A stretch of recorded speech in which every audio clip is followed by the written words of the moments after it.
and the goal is clear: to dismantle our enemies and change completely the Middle East for generations to come. That was Brigadier General Amir Avivi, a prominent Israeli security expert and insider, and chairman of the Israeli Defense and Security Forum. Today on Eye for Iran, what comes next? And when could the tide begin to turn in favor of the Iranian people? And it's a matter of weeks until the US and Israel will assess that this regime is weak enough, and then there will be a call to the Iranian people to go to the streets and take over the country. And when they will do that, above their heads, there will be Israeli drones and American capabilities defending them from the air. And any attempt to hit the Iranian people will be met by an attack. Because developments are moving fast, January protesters are being executed. Ali Larijani, one of the Islamic Republic's most powerful decision makers, widely seen as a central figure behind the January 8th and 9th massacre, is now dead. And the regime is vowing revenge. Iran has struck a major gas site in Qatar and a Red Sea oil facility of Saudi Arabia in retaliation for Israeli energy strikes. This is about bringing down the Iranian regime. And now, new reporting suggests the regime may be cracking from within. Sources tell reporter David Patrikarakos that the IRGC members may be turning against each other. And sources tell the Free Press that Washington is preparing for a potential next phase, targeting deeply buried sites like Pickaxe Mountain. Could there be ground troops in tunnels? And are we witnessing the beginning of internal collapse? Investigative journalists Solomon and David Patrikarakos join us. There's this Marine Expeditionary Unit, MEU, that's kind of been moving closer to Iran. I think it was in Singapore, went through Singapore. That could potentially be a unit that would be utilized to go in and try to safeguard these materials. And then they went down to, the checkpoints of the Basij-level street thugs. And that's something, by the way, that a source had said to me. He said, look, you've got to understand, in Tehran right now, there are checkpoints everywhere. And later, the case of Robert Levinson, a former FBI agent on an unsanctioned CIA mission in Iran who vanished and is presumed dead. We speak with his son, Daniel Levinson, on what these latest military strikes mean for his family and their long search for answers. There's no person who was more responsible, who had the authority, who could wave his hand and solve my dad's case than Ayatollah Khamenei. I'm Negar Moshehedi, and this is Eye for Iran. Brigadier General Amir Avivi joins us now. Thank you so much for being here. General, the first time I interviewed you was in May of 2024, and you were the first to admit that and publicly acknowledge to me that back in April of 2024, that Israel had dismantled Iran's radar system in Isfahan. And at the time, you said this is a warning to the Islamic Republic of Iran that we can essentially own your airspace. You were right about that. Then we spoke again in October of 2024, where you told me that this conflict between Iran and Israel would unfold in stages, not a one-off strike, but a prolonged war, and that Israel had surprises in store for the regime and for the leadership. Again, clearly you are right about everything. So I come to you again and ask you, what comes next, and what can you tell us about the next phase? So, look, if I look overall what happened in the war, and maybe years from now when people will research the war of the 7th of October, I can say we went through 3 stages. We are in the 3rd stage. The first stage was we were caught by surprise, not enough munitions, not enough forces. And what we decided to do is conduct a war where we each time focus on one main enemy and be on the defense on all other fronts. So we started with Hamas. We weakened them dramatically, surrounded them, hit them really hard, degraded them in a meaningful way. And once we felt they are weak enough, we moved the center of gravity to Lebanon. We hit Hezbollah in a very surprising way with the pagers and the killing Nasrallah and everything that we did. And they pretty much broke, the will to fight, and the capabilities were degraded like at least 2/3. They lost willingness to fight. They were not destroyed, they were weakened. And because of this weakness, also in Syria, the regime failed. And then we focused on Syria. We destroyed the Syrian army. We took positions inside Syria and on the Hermon mountain. And then we moved to the Houthis. We degraded them very strongly. And, it was so strong that they haven't been active since then. And then came the 12-day war, where we showed we can own Iranian space in 2 days, attack fiercely. This gave, the US the understanding that this is possible, and they joined and they attacked the nuclear sites. And Iranian deterrence broke internally and externally. Internally, it brought this uprising of the Iranian people. And externally, it brought back harsh sanctions and a willingness of the US to deal with them. We went back to Gaza. We had hostages. We had to really release our hostages. And when all this happened, at this stage, we had like an operational stop. We had to regroup, to organize, to equip. And this gave a sense to people, that's it, the war is over. There is a ceasefire in Gaza. And I said in December, and I published articles also in the beginning of January, and I said, this first half of 2026 is going to be renewal of the war on all fronts, all of them. But this renewal is not similar to what happened before. Before we weakened our enemies, as we got stronger. This stage of the war, the third stage after this operational stop, this stage is about destroying our enemies. This is a stage where total victory is going to be with. This is about bringing down the Iranian regime. This is about dismantling Hezbollah and Hamas. It's a different stage, and the goal is clear: to dismantle our enemies and change completely the Middle East for generations to come. And this is now what we're experiencing. So when can there be a turning point for the people of Iran where they can once again be safe to rise up against the regime? I think it's a matter of weeks. Israel and the US are attacking thousands and thousands of targets. Almost by now, 20,000 targets were hit in Iran. When I say a target, it can be between 1 bomb to 4 or 5 bombs for every target, and every target is precise and every target is meaningful. And when you talk about 20,000 targets hit, this is dramatic. 120 ships were sunk, all the submarines, 11 submarines, the air defense almost completely obliterated. Of course, the drone capability has shrunk like 95%. Ballistic missiles are being destroyed. Iran is losing all its capabilities. Its leadership has almost all gone. We're hitting Basij forces and Revolutionary Guards. And it's a matter of weeks until the US and Israel will assess that this regime is weak enough. And then there will be a call to the Iranian people to go to the streets and take over the country. And when they will do that, above their heads, there will be Israeli drones and American capabilities defending them from the air. And any attempt Wow. to hit the Iranian people will be met by an attack. We are now attacking in Tehran Basij forces who are standing, in junctions, monitoring, the society, who are attacking them where they are. They know they're not safe anywhere. We're dismantling all the Basij bases and Revolutionary Guards, and the Iranian people see it, and they understand. We are defending them from the skies, and they will have everything they need to really rise and take over the country.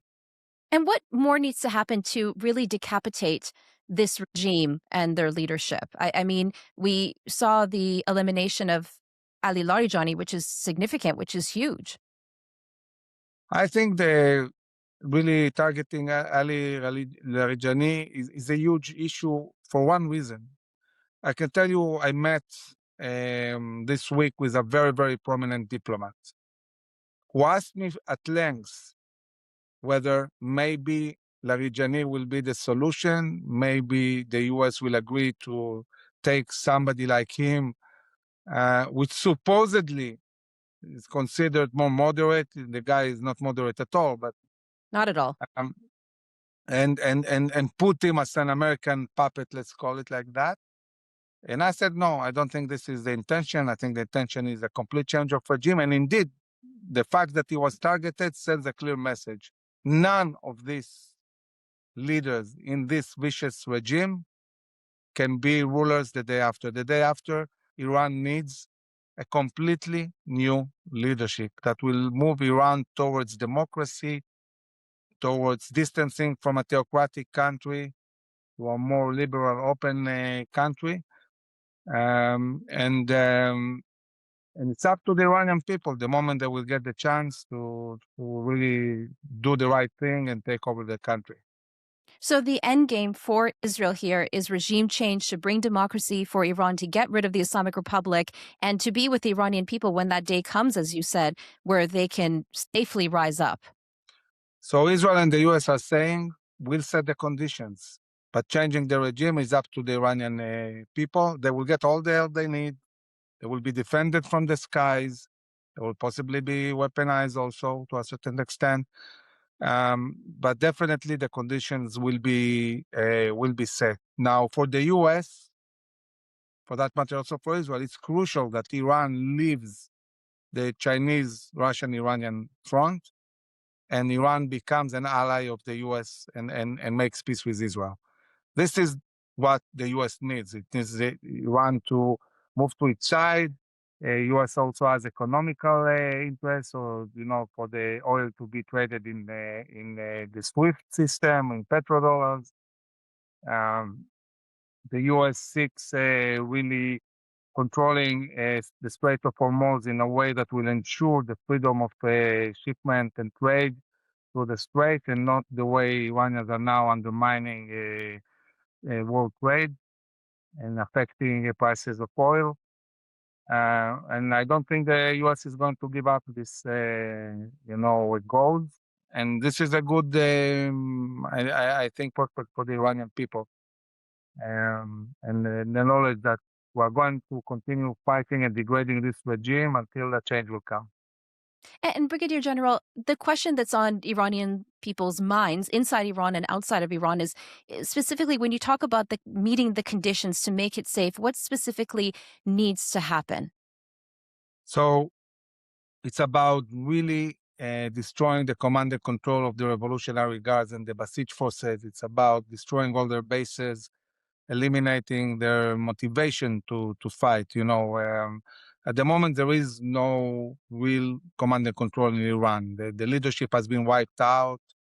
All the centers of command have been destroyed.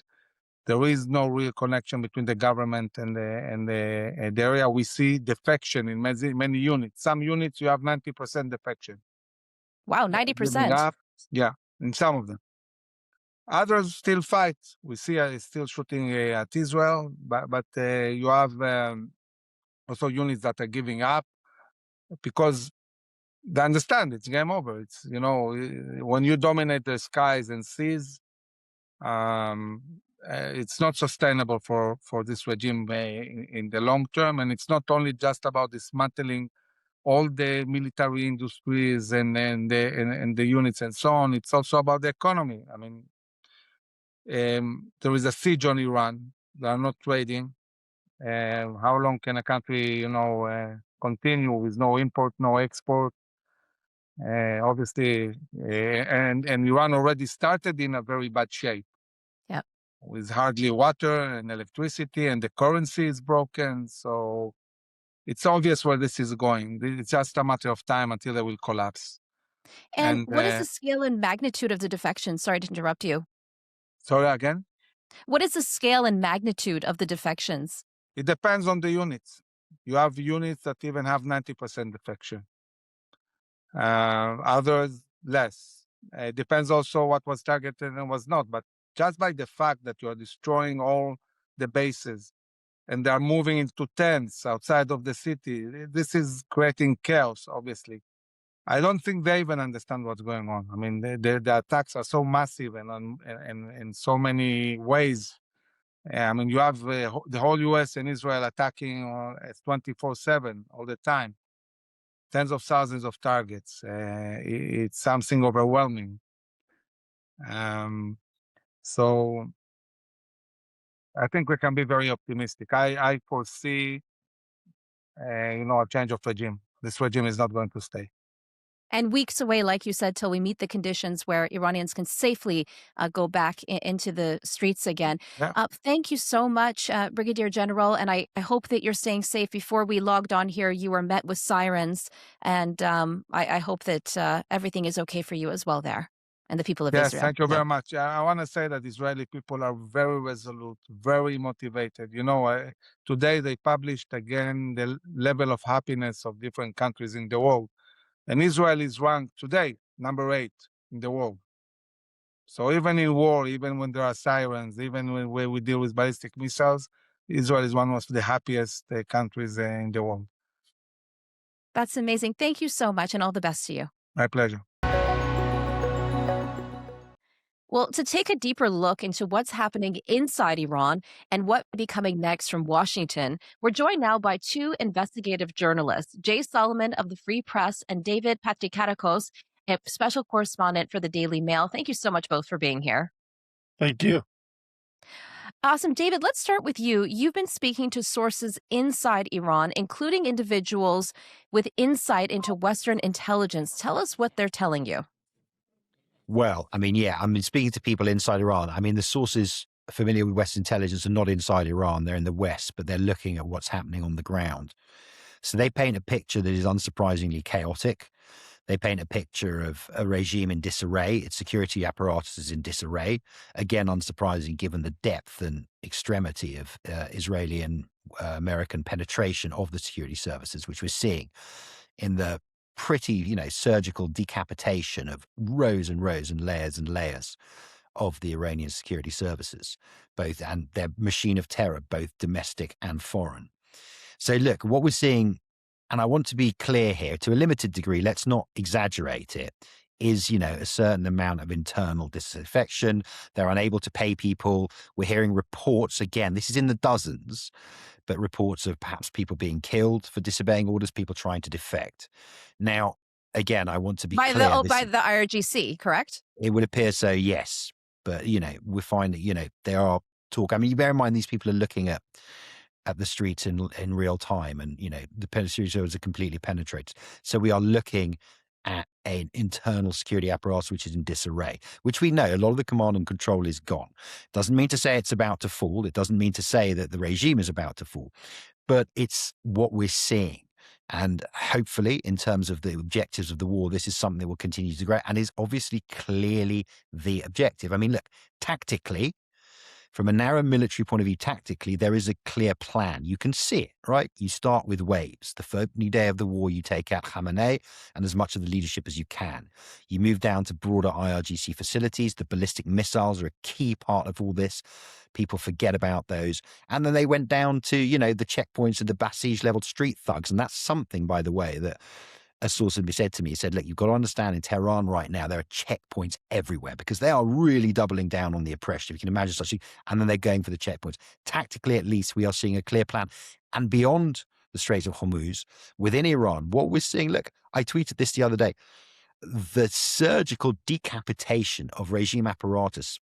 I cannot think, unprecedented is a word that is a cliche in journalism, but I can think of no modern parallel for this. Now, more broadly, there are a lot of questions going forward, but in terms of narrow tactics, what we're seeing is a very effective military operation and accordingly, the effects on the ground. So in terms of what you're hearing of IRGC turning against each other, it's in the dozens. I mean, look, maybe dozens, scores. Yeah, I mean, I cannot say, I have not been told that it's on a big scale, but we're starting to see elements of it. And look, it does make sense. Okay. Can you imagine the depth of paranoia that exists right now if you are an Iranian regime official, security official with blood on your hands? I mean, you've got to think the guy next to you may be turned, or you've got to think you're about to be killed. Both of those could well be true. And so would that explain why we haven't seen a breakdown necessarily yet of the IRGC? I mean, it might well look. We have to understand that the oppression now on the people is utterly huge. I mean, okay, first of all, people can't really come into the streets when they're being hammered constantly from the sky. Or not them, but the country is. And secondly, look, the regime, people don't realize this, that the Iranian security service were always even more focused on oppressing and controlling their own people than even, making war on the West. I've always said, to judge the success of this military campaign, we've got to see what happens when the shooting stops and what happens inside Iran, because that leadership is degraded. Now, it could go one of two ways. We could have something emerging. The regime could start to collapse. In a worst case scenario, it could become, the very worst case, some kind of Iranian North Korea, which is what we don't want, which is why, if you're going to do this, you've got to win. I've said it from the beginning, you have to see this through to the end. Now, whatever that end is, we hope that the military in both countries have a plan, but the worst thing would be to do this half-assed or even a quarter-assed. You've done it now, you're in it now, for the sake not just of America, not just of Israeli, but most of all the Iranian people. Yeah. Whatever your plan is now, you've got to see it through till the end. Otherwise, it's a disaster for everybody. Yeah, that's what I'm hearing from people inside Iran who tell me, when we don't hear the bombs, they are fearful in some ways because they wonder, have the U.S. and the Israelis, have they stopped? Have they abandoned us? Are they going to go halfway, like you mentioned? So it's a big fear right now within Iran. And Jay, I was going to ask you, in your recent reporting, you spoke with sources inside the White House about what could be the next phase 2 of this war, including the possibility of operations targeting deeply buried sites like Pickaxe Mountain. What would an operation like that look like in reality? I'll say first, the people I talked to describe Trump as he really is fixated on this nuclear program. There's so much going on with, like David was saying, with the opposition, with the degrading of the IRGC, the degrading of these military assets. But in some ways, Trump did sell this conflict as for finally putting an end to the nuclear threat once and for all. And people I've talked to have said, yeah, they've gone through this very kind of focused degradation of the military, of the missile programs, of all these other assets. But the Trump has his eyes on these nuclear assets, the 440 pounds of highly enriched uranium that's kind of buried under these nuclear sites. The Pickaxe Mountain is a place that there's been a lot of construction. In February, they saw stuff being fortified. There's a fear that either there's a secret enrichment facility there, or potentially the Iranians are trying to move some of this highly enriched uranium and other fissile material into this mountain, which is apparently deeper than Fordo was and harder to hit than Fordo, which the U.S. was able to take out with these bunker buster bombs. It's unclear if Fordo could have been. Fordo had a vulnerability. They had these air shafts, and they shot these bunker busters down and basically destroyed it. So there is a discussion, as Iran's military is weakened and further, this is one way for Trump to sort of have a clear scalp of victory, in the sense that they could go in and secure this HEU and basically say, look, I said Iran's not going to have a nuclear bomb.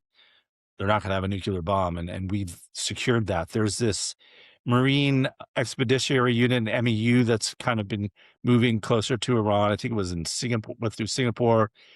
That could potentially be a unit that would be utilized to go in and try to safeguard these materials. There's also been talk that they might go into Kharg Island as well to sort of seize the oil infrastructure there, to cut off the IRGC's ability to export any energy, which would also put a lot of pressure on China. So they're still kind of moving into the second stage, which David was saying, that's the actual destruction of the military, the destruction of the decapitation of the leadership. I think everyone would say, just from a military perspective, that's been really successful. But as we move into this next stage, it's the nuclear issue. Also, again, the straits, how much longer can the Iranians continue to basically hold the global economy hostage in some ways by blocking the Strait of Hormuz? So I think this second stage will really focus on the nukes, opening up the Strait of Hormuz. And then the hope is that this kind of moves into, as the bombs stop, that the people rise up again. It's unclear to me that there's much of a plan for that in the administration itself. I think the military side of it has been planned. The post-war, the post-conflict side is still very much up in the air in my mind. And not to concern, because even people in the administration I've talked to who are all for destroying the IRGC, they are a little bit worried that there's not much of a post-conflict plan. We still haven't really seen meetings between the administration and opposition leaders of any stripe. Do they start to move in that direction, hold a conference or something of opposition leaders? I've heard that some people who are in the opposition saying there should be taking those steps, but we haven't seen that yet. So 2 questions. Why? And then number 2, could we actually see then American boots on the ground going deep into the tunnels?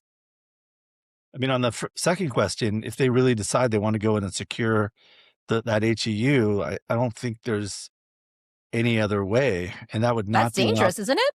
extremely dangerous. That's not an operation. They'd have to use special forces. They'd have to use a ton of kind of air power to secure the location for however long they want. I mean, on the one hand, you wouldn't have to go in there and hold the territory. You'd have to send in teams, get them in and get them out.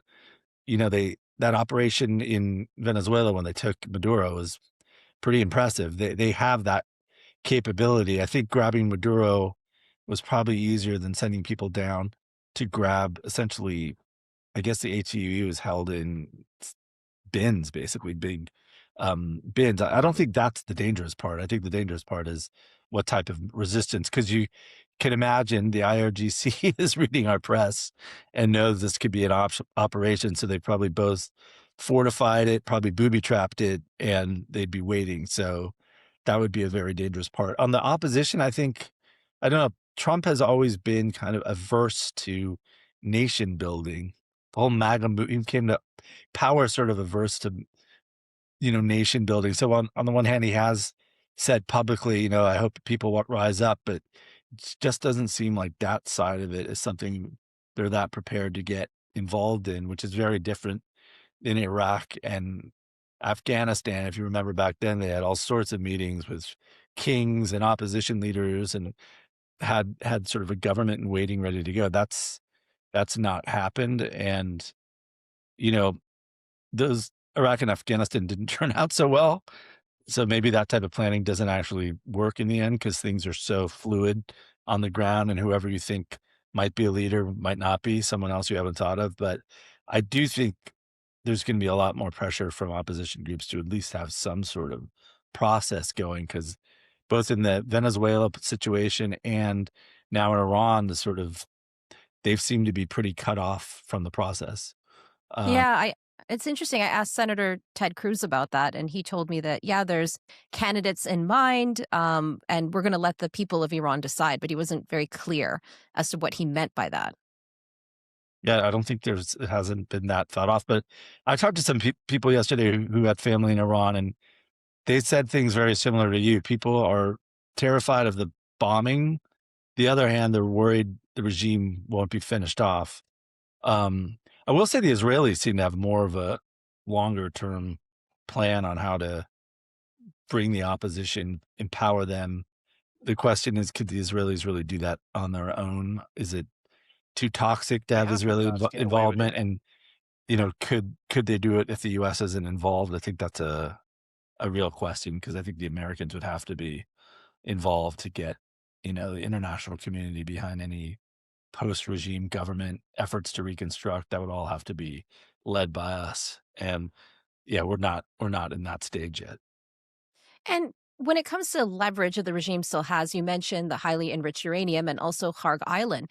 I wanted to ask you both, do you see the Americans potentially occupying Kharg Island after the initial strikes that we saw a few days ago?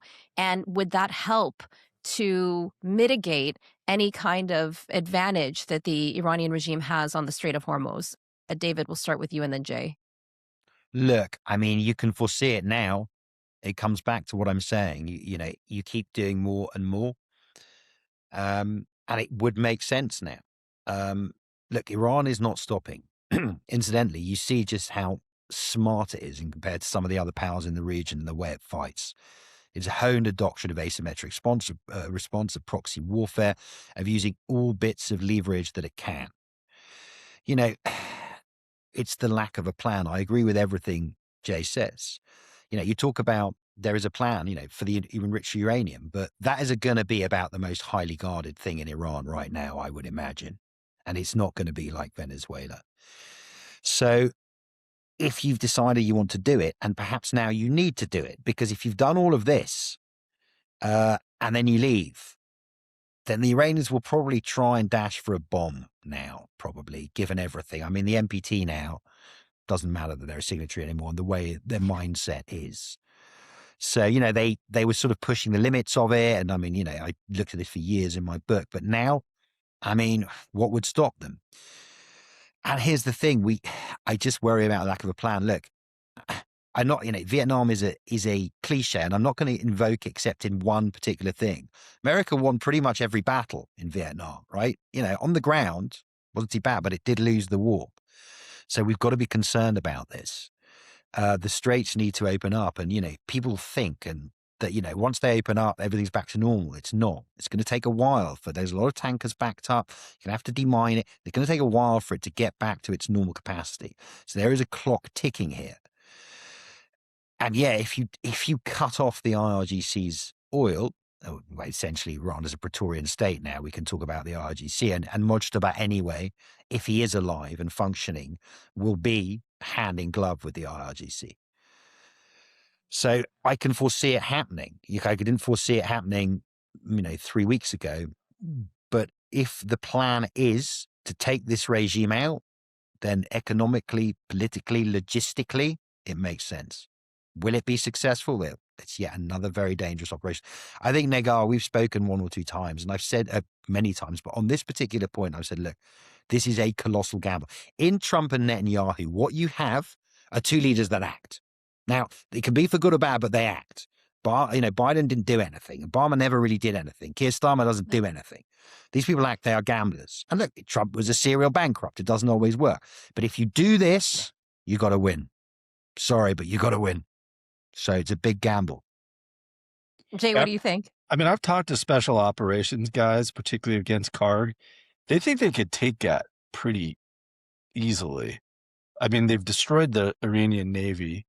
They think they could take it. But the question is then, to what end? I think the IRGC at 90, you know, such a huge part of their revenue comes from that oil revenue. And I think the public, you know, hitting South Pars like the Israelis did, the public might see that as like, why are you hitting our infrastructure? But I think Kharg is seen as an IRGC asset, and you could really dry up their revenues. And I think part of the equation too is it would screw the Chinese big time. And it could be a way to get the pressure the Chinese to somehow try to get the Iranians to back down. But because it's such a war of survival at this point, outside issues like the Chinese or even their oil revenues become secondary to just survival. But Kharg seems like it would be an easier operation than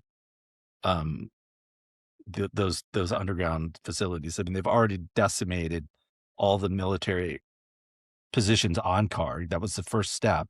So the next step would be, to take it. And I think it could be done. But the steps after that are unclear.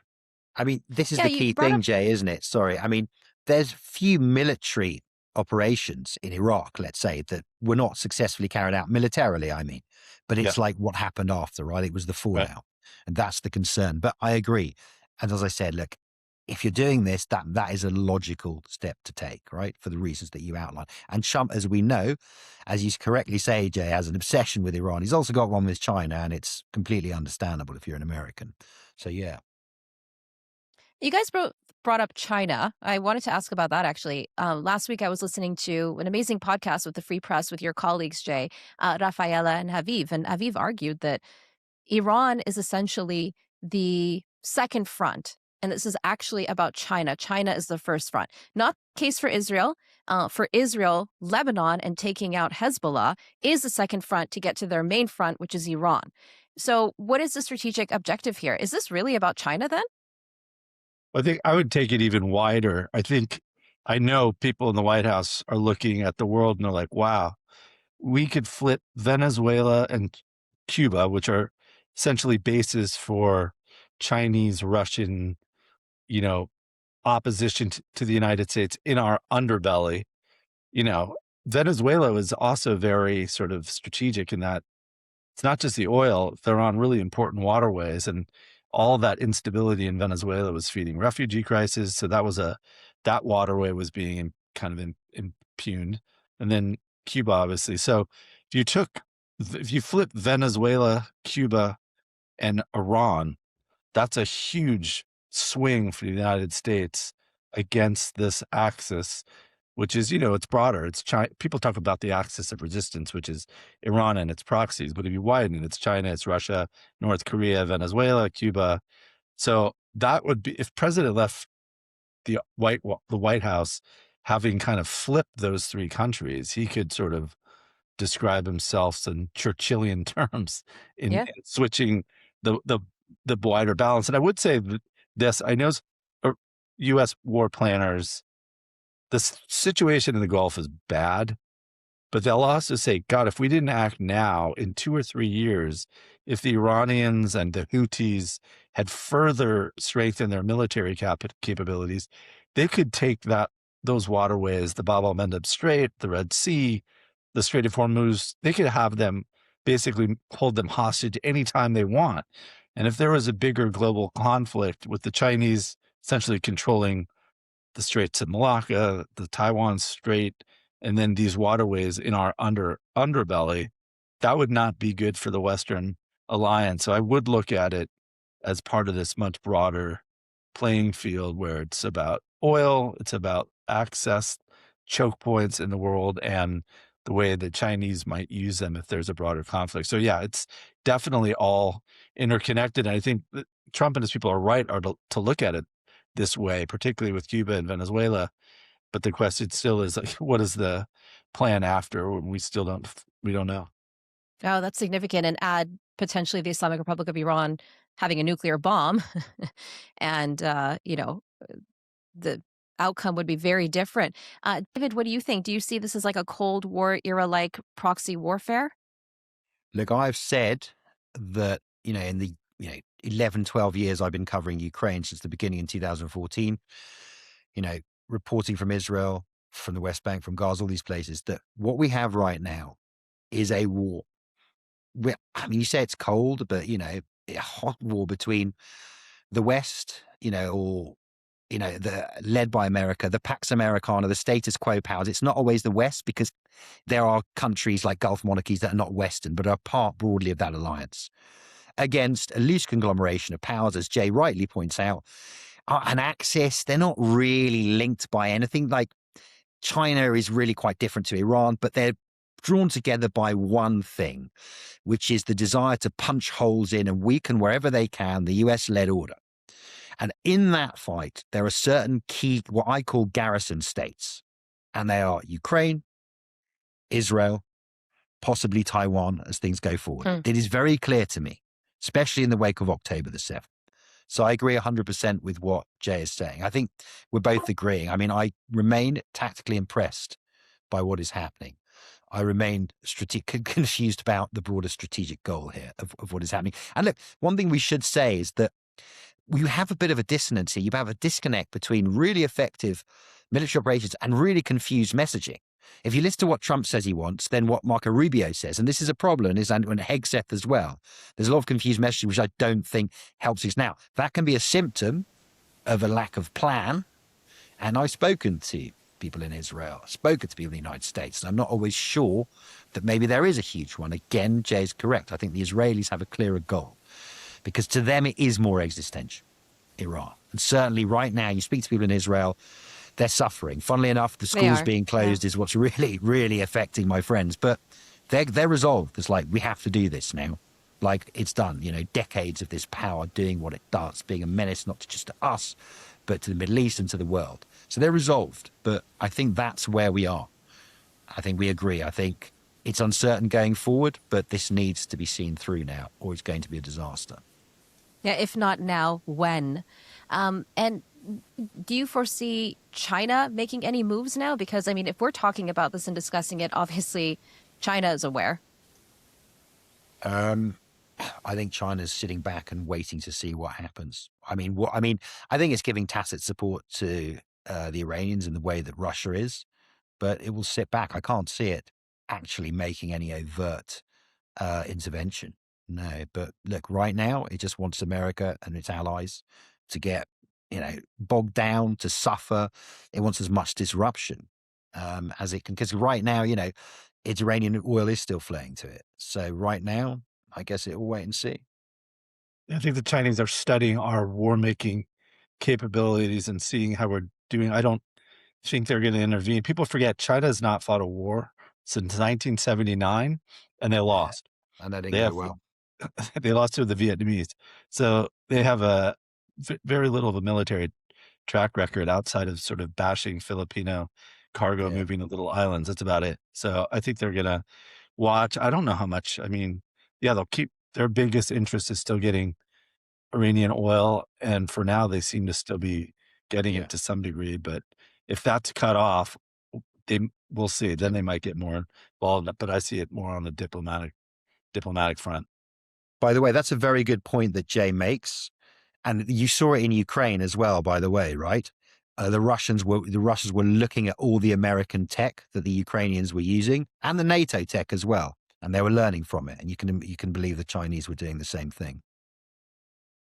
So it's clear to say at this point, we don't know the exact objective of the U.S. Is this really regime change?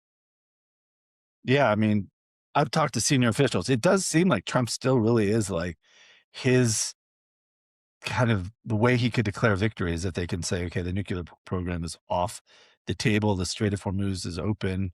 Their missile programs are out, which would still be, not an insignificant move forward because like I was saying earlier, having the Iranians or the Houthis or these groups being able to choke off the Strait of Hormuz whenever they wanted is something really important. I'm sort of surprised Trump and the administration hasn't sold that message because that really is a message that we could say, look, this isn't just for us or for Israel. This is for the world. The world cannot it's not sustainable to have these terrorist groups directing whether trade is going fluid. I think that's a message that would sell because it's true. But yeah, it still feels like from the U.S. side, he thinks if he can take care of these military capabilities that are a threat to the West, he'll be able to sell that as a victory. And if that does lead to a revolution in Iran, I think he'd be happy. But it doesn't seem like they're preparing to sort of make that happen. But maybe, there's such devastating military damage done to the IRGC and they'll have, there is an economic warfare plan. It's not just Kharg Island. It's, they took out the data center for banks. Was it Bank SEPA? Basically, people they can't pay. And I know the people are involved. A lot of them were involved in the counter ISIS financial warfare, which included them blowing up the central bank, if you recall, of Mosul and basically starving ISIS of funds. That's part of this story as well. That's happening. And is that enough to basically deprive the IRGC the ability to keep the population down? Because, when the war ends, the second stage, third stage, whatever we're in, is going to happen. And it could still play out for 6 or 12 months. It might not happen immediately, but it could be the beginning of a revolution. And with the IRGC so splintered and cash starved, I mean, this whole uprising really started in December. And what sparked it were politically connected banks that the state central bank could no longer prop up. They just didn't have the money. And that's, they're going to be in a far worse position financially when this war ends and the currency is worth zero. So that is another big, bonus that the opposition has to play with. And I think even if there's not some clear plan for the opposition, there is a clear plan to bankrupt the regime. And that's another part of this operation that I think is going to be pretty successful. And eliminate and assassinate any kind of leadership that comes forward, which leads me to my next question. Would the U.S. and or Israel go after government officials like Pezeshkian? I mean, that's sorry, Karen. Sorry. I kind of doubt it. I don't think they see Pezeshkian as having much power anyways. I think they're looking at the coercive elements of the regime, the IRGC, the Basij, um, members of the Supreme Security Council. They've already taken out Larijani. Let's see what happens to the next guy. But I don't, I don't know. Maybe they'll go after some of the people. I could see the Israelis, particular, going after some of the propagandists, the ones Adolchi? maybe Avaranchi. I mean, there are a bunch of them who they think are pretty effective in waging the information war, which the Iranians are quite good at as we've written about. Agar. So yeah, I think maybe more from the information warfare than someone like Pezeshkian is probably seen as kind of hapless and not useful on the information side anyways. That's how I view it. Yeah, and David, also, we had 3 executions today of people connected to the January protests. Yeah, I mean, Iran is continuing to terrorize. I mean, it's doubling down. It's worse. I mean, I agree with Jay again. I mean, Peshkazan, he's like an Iranian Lavrov. I don't think anyone thinks he actually really matters. But it's interesting. We talk about how this war may end, and there is an off-ramp for both sides that Jay just outlined. Trump can stop, declare a victory. The IRGC, the Iranians will declare a victory anyway. When the Americans waxed Soleimani, they responded in a very, very perfunctory manner and claimed that they'd struck a devastating blow. And they're going to say, look, we're still here. They came in. As long as they survive, that's it for them, right? Replace Khamenei with Khamenei. But I've always said, and this is the thing that I thought, as I said, if it stopped, now it needs to continue, but if it stopped, the degree to which this regime has been degraded will not truly be present until the smoke clears. And then we see, give it weeks. Let's see how their capacity to oppress their population, how degraded it's become, their inability to pay their IRGC terrorists has degraded. And that's what you do. And then maybe you go back in a few months and you mow the lawn, to use that expression, and take out a few more of the officials. That seemed to me a sound military strategy. But as we say, that clearly wasn't what was intended, or to the degree that we can work it out. So here we are. And yeah, of course they're executing. This is what the Islamic Republic does. It did it from its first days, and it will do it till the end of its days, which we hope are fairly soon. I do wonder too, on the information warfare. I would say that's this part of this war where the Iranians have been most effective. You see it in the US, all these, whether it's the far left or the far right, sort of almost, a lot of them maybe like overtly might be saying they hope the Iranians win, but they're not that far off. But I do wonder if our security forces start taking moves because they're watching how this information warfare works. I mean, Tucker Carlson went on his podcast and said he's being investigated by the U.S. government for ties to Iran. Who knows if he's bullshitting? A lot of what he says isn't true, but you just wonder. And Mr. Kent, a guy who retired a couple of days ago, very much retired, yeah, right, and touting like a regime talking points in a lot of ways, is being investigated. I mean, there's numerous reports yesterday that he's being investigated for leaks. So it'll be interesting if U.S. law enforcement, the U.S. intelligence has learned from this war how Iranian information operations work in penetrating our country, and they take steps against that. Yeah, and it's very much connected and tied to a lot of the propaganda that's out there against the state of Israel, too, right? Because I mean, this Joe Kent has ties to white supremacy. He's made racial slurs and anti-Semitic remarks. It's there's definitely a connection there, and the regime knows that, and then they play on that and are able to really propagate their own views through the ideology and worldviews of a lot of people right now in the West. Yeah, they play off the red green alliance, and I don't know what the right wing Islamist alliance is. That the red blue, David? I'm not sure. I don't know if heard of it, but let's coin it. Color for it, but let's call it that now. Yeah, they definitely exploit the red green alliance and this kind of alt-right, MAGA right, neo-Nazi right, whatever you want to call it. They do have similar worldviews that almost solely focus on Israel and anti-Semitism, but that's a powerful unifying force right now. It's Yeah. an obsession. It's an obsession. And even Joe Kent's resignation letter, he just blamed Israel. Yeah, this idea that the United States of America has no agency, I always find funny. And the idea that you can tell Donald Trump what to do. I mean, he's got many flaws, but clear the man will do whatever he wants to do. I mean, yeah, it's the political horseshoe, Jay, and wedged right between the 2 points of Jews, as we always have been.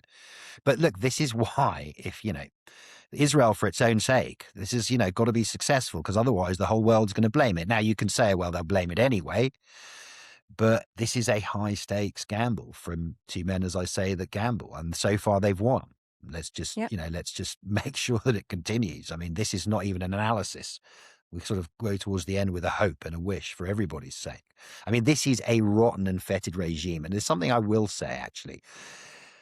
You can have reservations about this war. You can question certain elements of it. But what I'm starting to see is people kind of misremembering what the Islamic Republic was. The idea that perhaps that if this not happened, they're about to do, come to something that would solve everything. The Islamic Republic, avowedly. Look, there's something I've learned in my career. And, as a nice, liberal Jewish boy from a part of northwest London, and it was a hard lesson, which is when people tell you who they are, believe them. Abu Iban once said, typical dry British wit before we came to, in our experience, leaders do not always mean the opposite of what they say. Putin told us, he wrote that screed saying, Ukraine isn't Russia. Ukraine is Russia. Ukrainians are merely confused Russians. Everyone said, no, he doesn't really mean it. He doesn't really mean it. Look, I've been to all of these places. I've been to Iran. I've been to Russia. I've been to Ukraine. I've been to Gaza. And look, there are legitimate concerns on all sides, but you cannot underestimate the fact that when you look at Hamas, it's not about coming to read their constitution. And we don't understand and it is a form of racism, by the way, or imperialism, that we assume everyone is like us. We just assume that, if you're just reasonable, if you're logical, people work to a different logic. They work to different standards of reason. Doesn't mean they're stupider, and they're certainly not. Look at the Iranians. But this is a regime that is ideological. Doesn't mean everyone's ideological. And it doesn't mean it's suicidal, by the way. These guys are smart. They want to stay in power. But we know who the Islamic Republic of Iran is because they told us for 50 years and they showed us for 50 years. So let's not lose sight of that fact as well. It's critical in all of this. Yeah, and like you said, no matter what the outcome is, the Islamic Republic regime is, it's not going to be what it was before any of this. And people can't discount the fact that the people of Iran are not going to go back to what life was like before January 8th and 9th. And the people of Iran are going to be a huge factor in all of this because I think at this point, they really feel like they have nothing to lose. Agreed. And you know what? They're not wrong. Well, thank you so much to both our guests for joining me today on Eye for Iran. Thank you. This is great. The disappearance of retired FBI agent Robert Levinson remains one of the most painful and unresolved cases between the United States and Iran. Levinson vanished on March 9th, 2007, after traveling to Kharg Island during what was later revealed to be an unauthorized CIA-linked mission. He became the longest-held American hostage in U.S. history, and his family still does not have his remains. It's believed that he likely died while under custody of the Iranian regime. Now, new developments have emerged. Iranian state media reports that Mohammad Bakhtari, a senior Iranian intelligence official who had previously appeared on the FBI's wanted list in connection with Levinson's disappearance, was killed in recent U.S. and Israeli airstrikes in Iran. Joining me now is Dan Levinson, the son of the retired FBI agent Robert Levinson. Dan, thank you so much for being here with us. Thank you for having me. Of course, Dan, first I wanted to start off by telling you how sorry I am for what happened to your father and the pain that you still carry with you. Thanks so much. That means a lot. Of course, of course. Dan, your father's disappearance in Iran on March 9th, 2007. For those of you who may not know much about this case, why don't you tell us a little bit about your father and a little bit about, the circumstances, whatever you are allowed to share, that may have brought him to Iran? Well, my dad worked for the FBI for 22 years. He retired, became a private investigator, doing very similar work to what he was doing in the FBI. He worked for a number of companies. He also had a contract with the CIA. And in his line of work, he was investigating money laundering, corruption, and all kinds of things within the U.S. and abroad. He traveled a lot, had a lot of different clients and investigations that he had going on. So he traveled to Kharg Island, March 2007, to meet with a man. He was doing what he had done a lot throughout his decades of career, meeting with him to find out more information as part of his investigations into corruption, money laundering. Specifically, also on Kharg Island, there's a problem with cigarette smuggling, and he had business with clients abroad that were concerned about that issue in the region. The man he met with says afterwards that during the time that they were meeting, they were brought in by plainclothes intelligence officers for questioning. They released the other man the next day and told him that my dad had gone home, which was a lie. They had been holding my father, and they've held him ever since. Your father was doing very, very important work. So thank you so much to him for his service. Tell us what it's been like for you and your family on this long journey for answers. Long journey is exactly the way I'd put it. It's been it's been over 19 years now. We've Wow. met with various U.S. administrations over the years. My mom and I traveled to Iran that same year. I went back in 2016. We've written letters. We met with anybody and anybody who might be able to help us. We've had the assistance of the FBI, State Department, and other agencies over the years. That's been a journey in itself, but it's been difficult. In 2020, Trump administration officials brought us into the White House to give us details of what they had found up to that point, 13 years into it, and it led us to determine that he was no longer alive. So since that time, my family has been working to make sure this kind of thing never happens to anyone ever again. We've passed the Robert Levinson Act that helps other families in this situation who have a loved one who has disappeared or been kidnapped overseas, so that they don't have to go through what we went through. There's more resources. There's more of a streamlined process for these families, and we're just trying to make sure that we protect my dad's legacy, help others, and we're still searching for justice for my dad. And we mentioned at the top that Boss City, an intelligence official previously linked to your father's abduction, was killed recently in the U.S. and Israeli airstrikes in Iran. How do you feel, and how did you learn the news? Walk us through. Well, we learned about it just as much, same way everybody else did, ever since the airstrike started early Saturday morning, a couple weeks ago. There's family text, so we started following the news very closely. We followed the news of Ayatollah Khamenei's death as well. It was an emotional roller coaster for us. Still closely monitoring the events that are going on every day. But to see, what we've always said is that there was no person who was more responsible, who had the authority, who could wave his hand and solve my dad's case than Ayatollah Khamenei. At any point, he could have told IRGC or whoever was holding him to release my dad. He did not. He chose not to do that, knowing full well the details of what was going on. So it was emotional, a roller coaster for us, especially seeing Mohammed Basari also killed in those airstrikes. So, how did you feel the day that you found out about Khamenei? We've been following every detail about him over the years. To see the way he's portrayed within and outside of Iran, it was always personal for us because we knew that he had this power. We knew he knew what they were doing was wrong. For our family, we're not going to be mourning his passing. Of course, that's the best way to put it. But it was an emotional roller coaster. And do you feel like you're finally getting some justice? I mean, it's always in some ways impossible to get justice when somebody's been killed, but to the extent that you can. We're working on that now. No matter how things play out in Iran, first of all, I want to say, for as far as my family's concerned, we're with the Iranian people who are fighting for their freedom.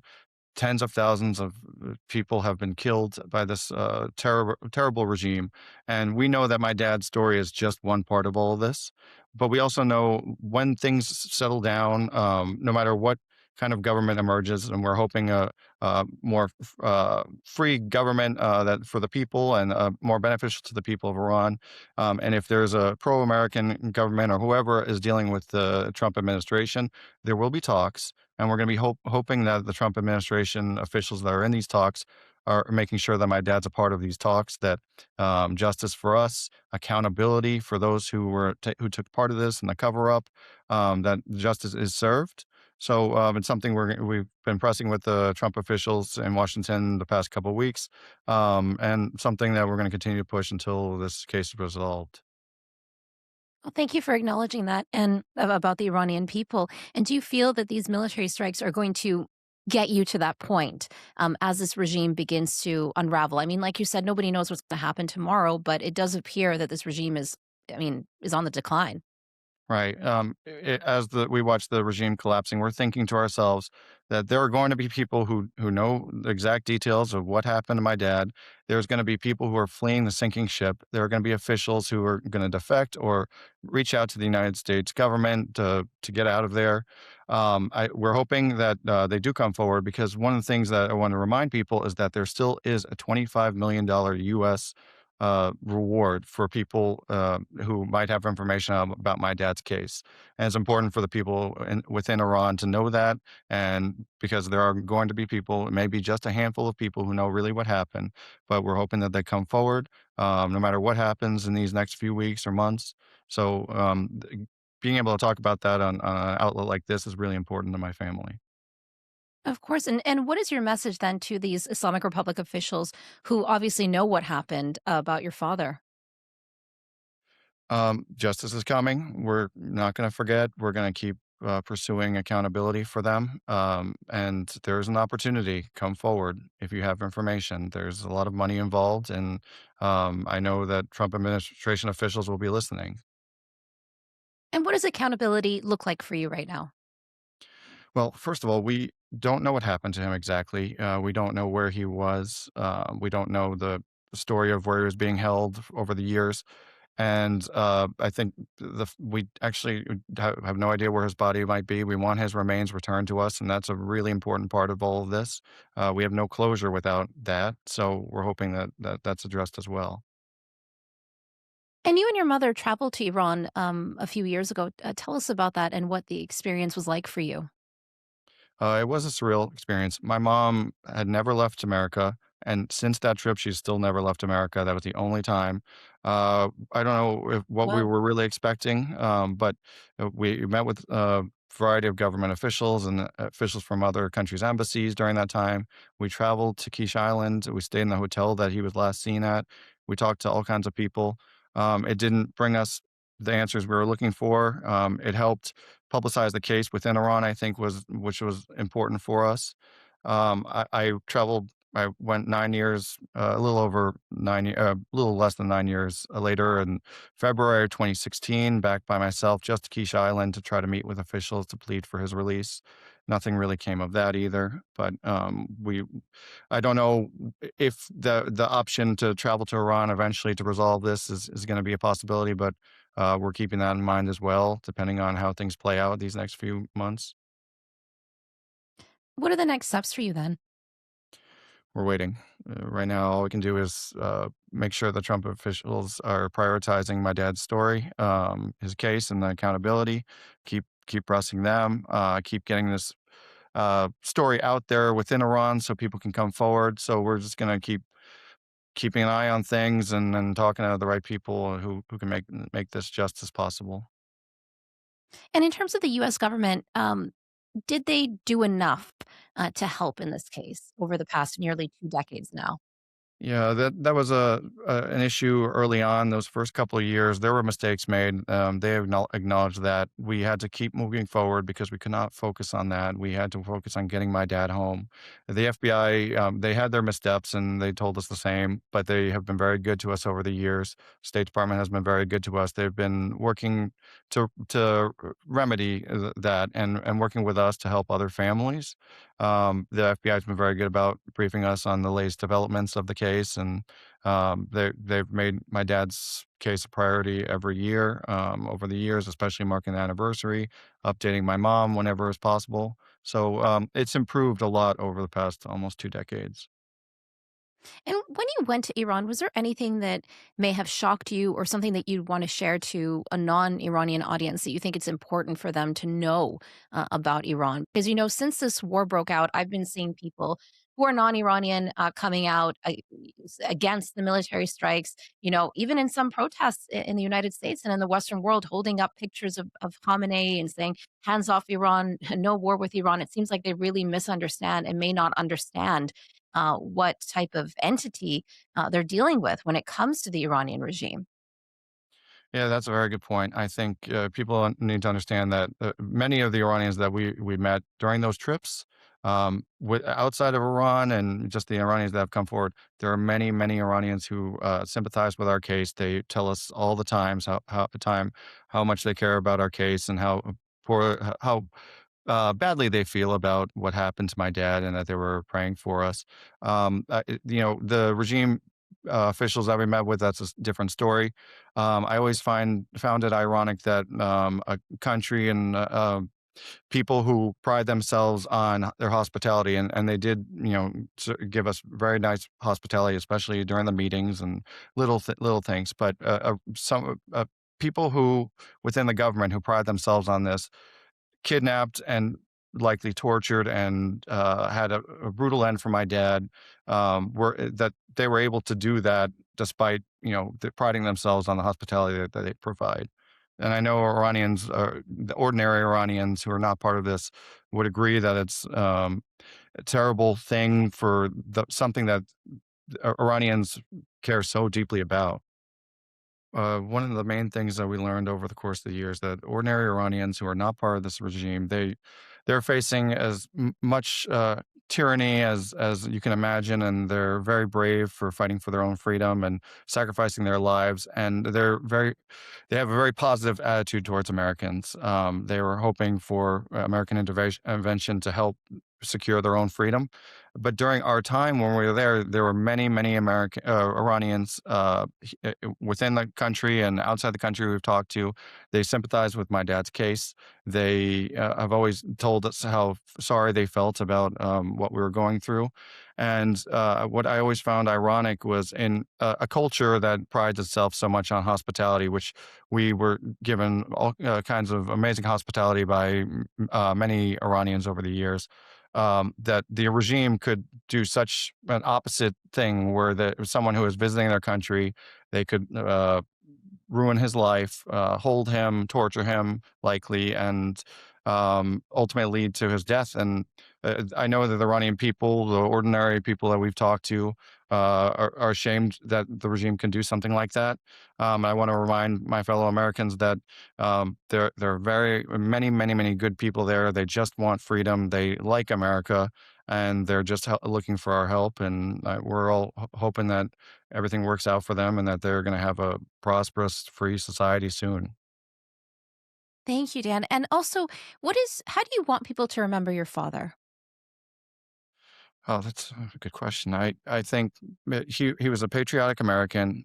He was always fighting for what was good. He wanted to put the bad guys in jail, as he used to tell us, and make sure that justice was served, not just within the U.S. and just around the world, and the hotspots that he traveled to, and working on the cartels and Panamanian dictators and things like that, the Russian mafia. He had a lot of good work that he did over those years, and he was only just trying to do the right thing. And I think that he was, very the best dad anybody could ever ask for. I'm one of 7 kids from my mom and dad, and we miss him dearly. Every day we think about him. We wish that he could have seen his 10 grandchildren now, and it's a sad, tragic ending to someone who served his country so faithfully.